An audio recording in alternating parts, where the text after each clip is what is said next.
अब आप सब टीचर्स हैं और टीचर्स की आदत ये होती है कि सिखाना। और जिस सिस्टम की बात पाठक जी कर रहे हैं और उसको अनुजा जी ने कल्चर के रूप में लिखा, वर्क कल्चर,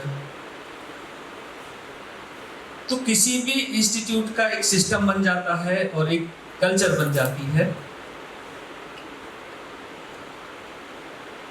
और वो एक तरीके से ऐसी हो जाती है कि एक औरत के 8 बच्चे थे, बच्चे परेशान करते थे, माँ कहती थी, पीट देती थी, बच्चे रोते थे। तो माँ के हर किसी का एक तकिया कलाम होता है, हर कोई आदमी अपने जीवन में रोज एक वर्ड ज्यादा बोलता है, 2-3 वर्ड्स को मिला के बोलता है, उसको तकिया कलाम कहते हैं। तो माँ कहती थी कि गलती करके रोते नहीं। तो जो भी बच्चे को पीटती थी तो बच्चे रोते थे, फिर ये कहती थी कि गलती करके रोते नहीं। एक दिन माँ खुद दुखी हो गई और खुद ही रोने लगी।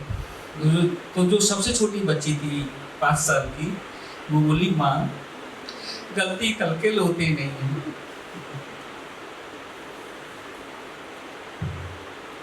तो गलती करके रोते नहीं है, ये एक सिस्टम में इनबिल्ट हो जाता है, कल्चर में इनबिल्ट हो जाता है। और इसी तरीके की बहुत सारी चीजें कल्चर में आकर, जैसे, और हमें पता भी नहीं होता कि हम क्या कर रहे हैं। एक दुल्हन को द्वारे पे आना था, तो बिल्ली, दुल्हन जैसी उतरी तो बिल्ली आई रास्ते में। ससुर को आया गुस्सा, ससुर ने उठाया डंडा, बिल्ली को दिया मार, बिल्ली गई मर। अब बिल्ली मर गई और दुल्हन आने वाली है। तो जो सास थी उसने तुरंत उठाया टोकरा, छबड़ा, और बिल्ली को पर किसी की नजर ना पड़े इसलिए बिल्ली के ऊपर डाल दी। तो दुल्हन तो तेज थी, नेहा, दुल्हन तो तेज थी। तो दुल्हन ने देख लिया, अच्छा मेरी सास ने एक बिल्ली मारी है ससुर ने और सास ने उस पर टोकरा रखा है, ये उसको बैठ गया दिमाग। तो सास भी कभी बहू थी, तो बहू भी कभी सास होगी। तो जब वो सास बनी, जब उसके बेटे की दुल्हन आई, तो उसको याद आया कि जब मैं इस घर में आई थी तो एक बिल्ली मारी गई थी, उस पर टोकरा रखा गया था, वो द्वारे के बराबर में डाली गई थी। तो अब बिल्ली गांव में थी नहीं और ये रस्म पूरी करनी थी, तो बिल्ली मंगाई गई, बिल्ली मारी गई, टोकरा डाला गया और दुल्हन घर में बुलाई गई। तो ये है सिस्टम, ये है कल्चर जो हम देखते।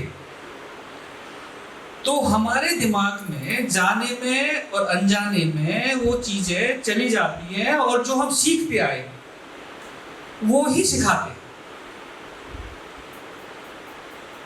अगर हमने जो कुछ भी सीखा होता, गलती करके मम्मी रोते नहीं है, तो हम गलती करके मम्मी रोते नहीं है बोलते।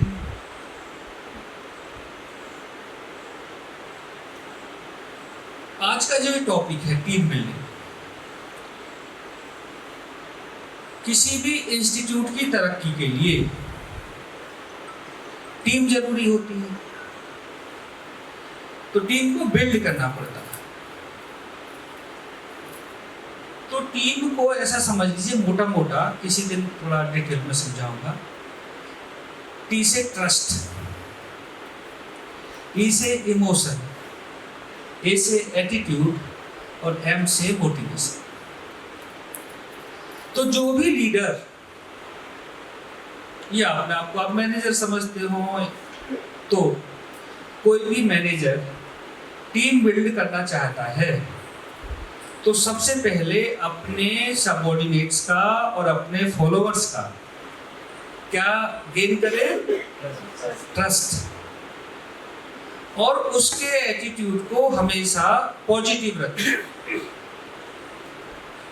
और उसके इमोशंस को बनाए रखे, उसके इमोशंस को भी बिल्डअप करता रहे, इमोशंस को हर्ट ना करे और उसको मोटिवेट करता रहे।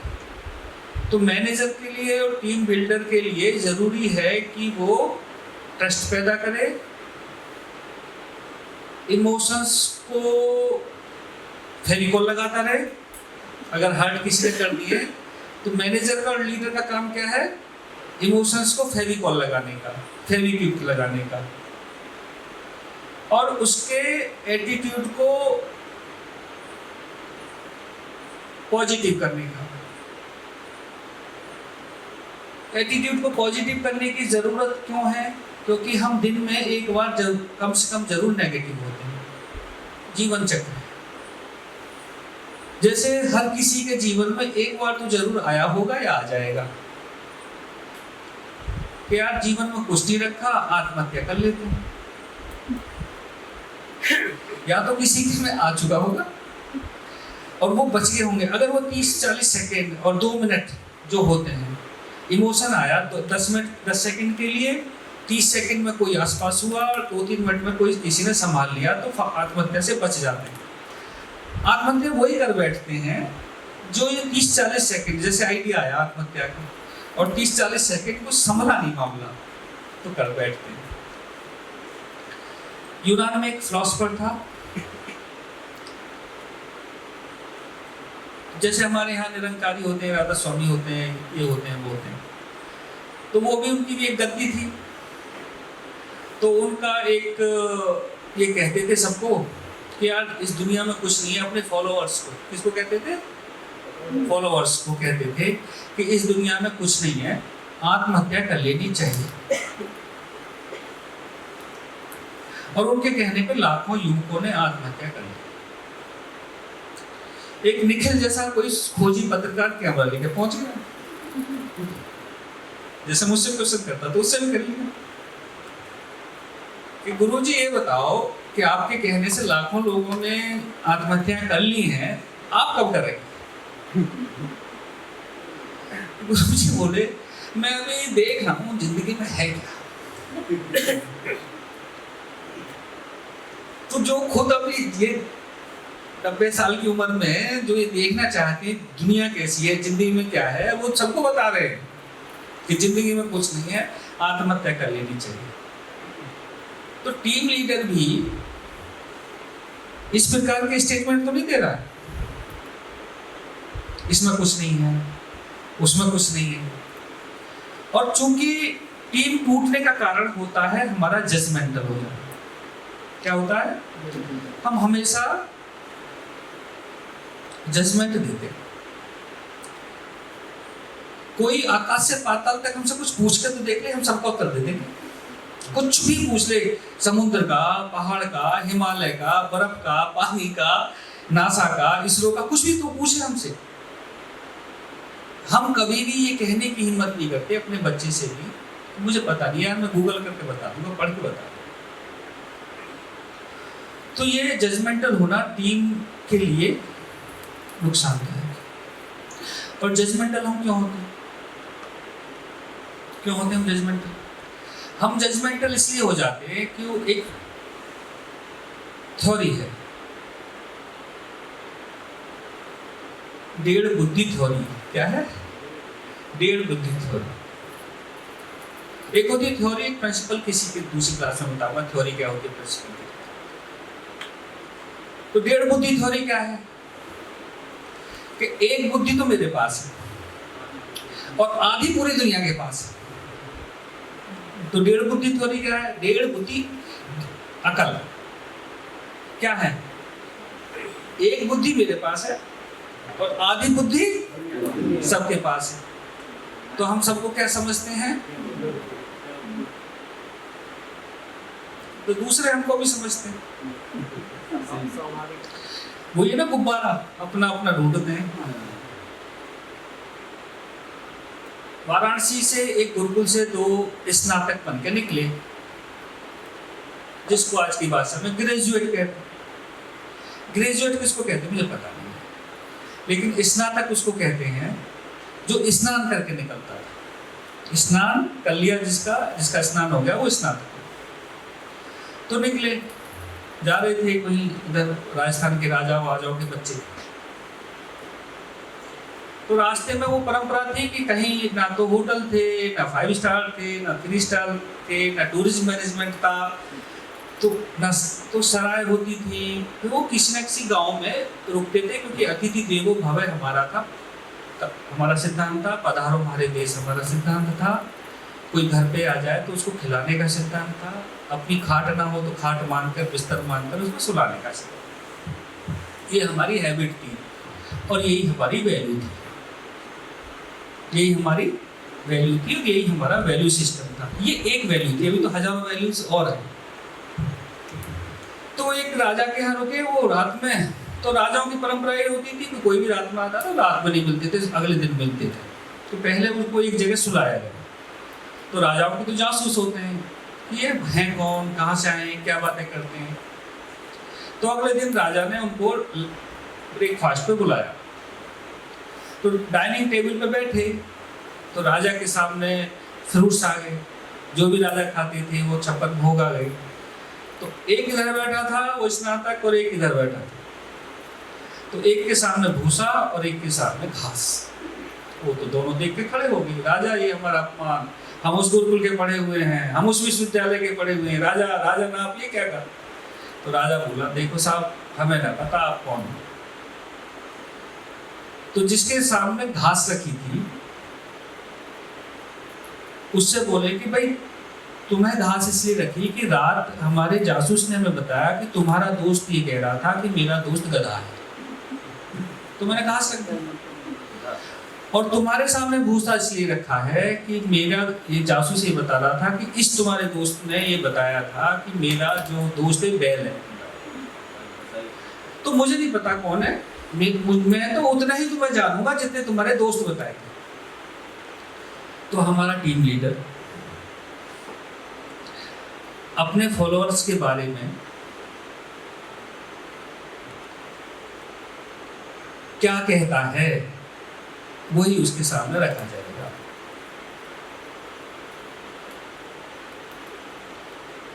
और हिंदुस्तान में बहुत सारी पॉजिटिव बातें भी हैं, बहुत सारी नेगेटिव बातें भी हैं। पेरिस में, फ्रांस में एक प्रोफेसर था फिलॉसफी का। उसने अपने स्टूडेंट से कहा कि मैं दुनिया का सबसे बड़ा प्रोफेसर हूं, सबसे ज्यादा बुद्धिमान व्यक्ति। स्टूडेंट्स ने कहा कि कैसे गुरु जी, कि मैं इस बात को प्रूव कर सकता कि कैसे। अच्छा ये बताओ कि दुनिया में सबसे अच्छा ताकतवर देश कौन सा है? उन्होंने कहा फ्रांस। फ्रांस में सबसे अच्छा सिटी कौन सा? पेरिस। पेरिस में सबसे अच्छी यूनिवर्सिटी कौन सी है? हमारी यूनिवर्सिटी। हमारी यूनिवर्सिटी में सबसे अच्छा डिपार्टमेंट कौन सा है? कि हमारा डिपार्टमेंट, और मैं उसका एचओडी, मैं उस डिपार्टमेंट का हेड ऑफ द डिपार्टमेंट हूँ। तो बताओ दुनिया में सबसे ज्यादा अच्छा व्यक्ति कौन है? मैं। तो हमारा टीम लीडर अपनी लॉजिक लगाकर मैं दुनिया का सबसे अच्छा प्रोफेसर हूं, ये सिद्ध कर दिया। अब आदमी है, आदमी एक शेर है, हर आदमी के अंदर रहते हैं आदमी 10-20। जब किसी से मिलिए तो जरा गौर से मिलिए, हर आदमी के अंदर रहते हैं आदमी 10-20। जब आप किसी से बात करते हो तो वो अकेले, आप भी अकेले नहीं हो, आपके अंदर भी तो 10-20 है, उसके अंदर भी है। तो ये जो 10-20 है और जो मल्टीप्लाई, जैसे उन सर ने पूछा 1 + 1 11, तो ये 10-20 की लड़ाई 10-20 से होती रहती है। तो पता नहीं 20 × 20 कितने हो गए? 400। तो जब दो आदमी किसी ऑफिस में बैठे होते हैं तो वो 2 नहीं होते, वो 400 होते। और उसका यह है कि अलग अलग व्यक्ति अलग अलग समय में अलग अलग रेस्पॉन्स देते। आदमी वही होता है। गांधी जी से लोग कहते थे, गांधी जी सुबह तो आप ऐसे कहा था, कह रहे थे, दोपहर में ऐसे कहने लगे, शाम को ऐसे कहने लगे। तो गांधी जी जो आज कहते थे उसे कल नहीं कहते थे। तो आदमी अलग अलग परिस्थितियों में अलग अलग रेस्पॉन्स देता है। इसलिए जिस परिस्थिति का जौन सा 20 में से एक निकल के आता है बाहर, वो उसको रेस्पॉन्स करता है। और हिंदुस्तान में चाहे टीम बिल्डिंग की कितनी भी क्लासेस चला ली जाएं, ढाक के 3 पात, थोड़ा बहुत असर होता है। लेकिन जिसको नहीं सीखना है उसको नहीं सीखना है। एक राजा के 2 बेटे थे, उनको कोई पढ़ा नहीं पाया, और जो उनको पढ़ाने आता था पढ़ा नहीं पाता था, राजा उसका कत्ल करा देता था, जैसे राजाओं की परंपरा थी। तो मेरे बच्चों को नहीं पढ़ा पाया, तू जी के क्या करेगा?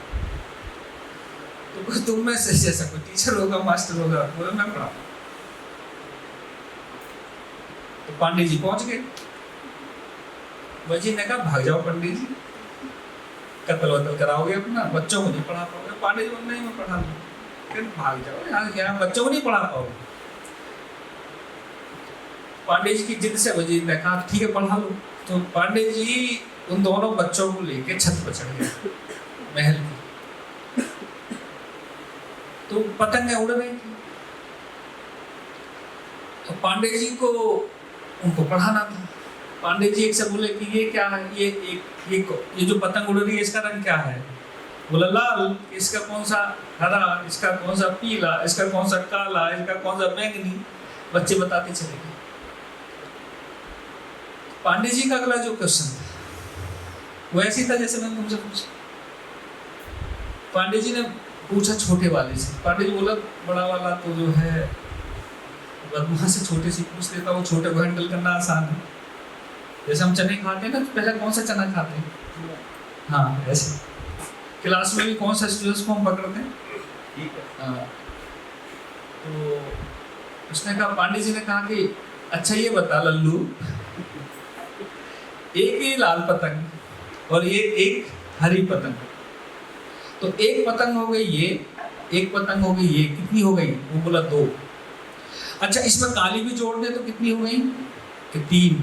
अच्छा इसमें पीली भी जोड़ तो होगी 4। तो बड़ा वाला देख रहा था, बड़े वाले ने छोटे को आवाज लगाई, भाग। क्यों? कि साला पढ़ाने आ गया ये पढ़ाने आ गया। तो वो तो जिसको नहीं पढ़ना है, तो आप पढ़ाने की कोई भी मेथोडोलॉजी, कोई भी टीचिंग टेक्निक्स अपनाएंगे तो जिसको भागना होगा वो भागेगा। फिर भी आपकी अपनी कैपेबिलिटी है कि आप उसको कैसे रोकते हैं, और वो उसका भी एक तरीका है कैसे रोकते हैं, तो वो भी मैं बताऊंगा। तो यहाँ दिक्कत क्या आती है टीम बिल्डिंग में? तो एक दिक्कत तो ये है कि हम जजमेंटल हैं और हम भेड़ बुद्धि वाले हैं। दूसरे, हम सबकी जो नेचर है कुछ ऐसी,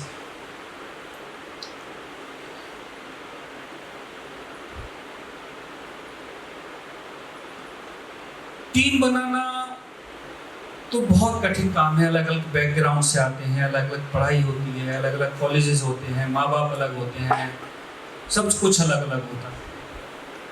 जिनका सब कुछ डीएनए भी एक हो, एक ही बैकग्राउंड से हो, एक ही क्लास में पढ़ते हो, वो उनको अभी टीम बनाना बहुत मुश्किल। और इंडियंस के बारे में तो ये कहा जाता है कि एक समुद्र में एक शिप जा रहा था, और उस शिप में वो जो शिप का मालिक था वो केकड़ों का व्यापार करता था। तो उसने पहले जापान से केकड़े खरीदे, एक बार उस पर ढक्कन लगा दिया, फिर चाइना से खरीदे, फिर वियतनाम से खरीदे, मलेशिया से खरीदे, म्यांमार से खरीदे, फिर सब पे ढक्कन लगाता चला गया। अब जब वो श्रीलंका से खरीदे और फिर इंडिया से ले लिए, तो इंडिया के जो केकड़े थे, इंडिया का जो बैरल था, उसमें केकड़ों पर ढक्कन नहीं लगाया। तो जो शिप का चालक था उसने कहा कि साहब सबके ढक्कन लगा दिए आपने, इन इस पे नहीं लगाए, ये पूरे शिप में, लीडरशिप में, शिप में सारे केकड़े फैल जाएंगे। तो मालिक बोला तो निश्चिंत रहे, ये इंडियन केकड़े हैं, एक भी ऊपर चढ़ेगा तो दूसरे तुरंत उसकी टांग पकड़ के नीचे खींचे। तो हम लोगों की एक ऐसी इमेज पूरी दुनिया में, जब अंग्रेजों ने भारत पर ये सब किया, 190 साल राज किया, तो अंग्रेज हमारे बारे में कहते थे ये इंडियन फ्रॉग है। क्या कहते थे? Indian frog. ये कभी भी एक टोकरी में रह ही नहीं सकता। अब वो पकड़ो, जिसने, अब तो आजकल नहीं पकड़ते, हम जब 9th 10th में थे तो हमें ये भी प्रोजेक्ट था कि मेढक पकड़ के लाना, तो आप टोकरी में डाल लो तो वो टोकरी में रुक ही नहीं सकते, वो कूद के भाग जाएंगे। तो जब भी आप टीम बनाओगे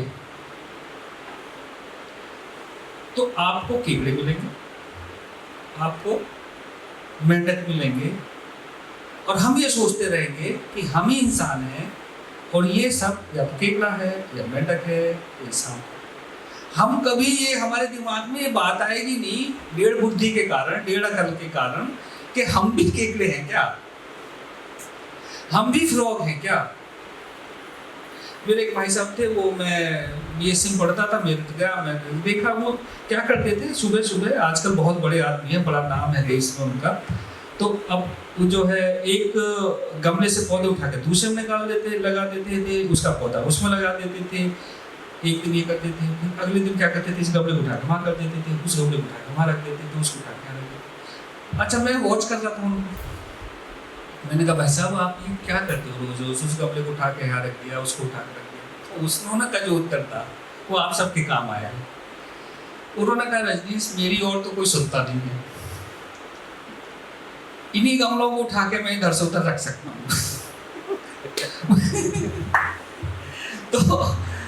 तो जो गमले टाइप के लोग हैं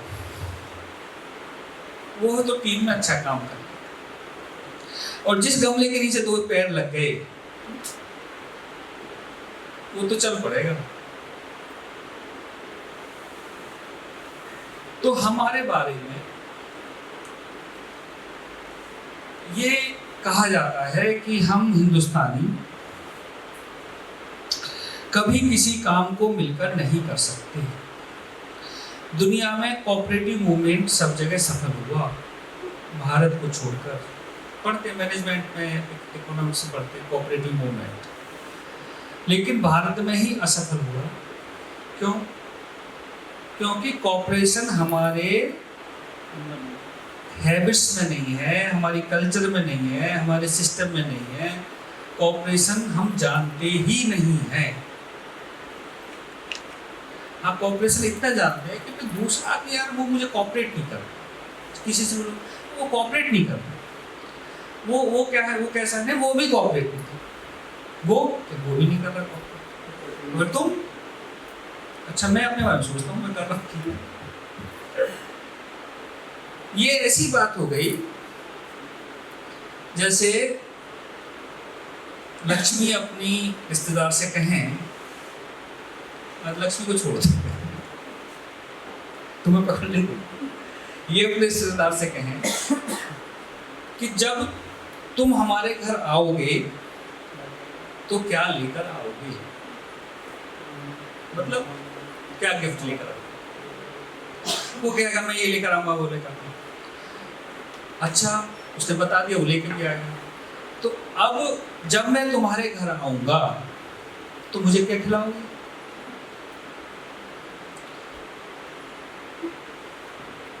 इन्होंने कभी नहीं सोचा कि जब वो मेरे घर आएंगे तो क्या खिलाऊंगा, जब मैं इनके घर जाऊंगा तो क्या लेकर जाऊंगा।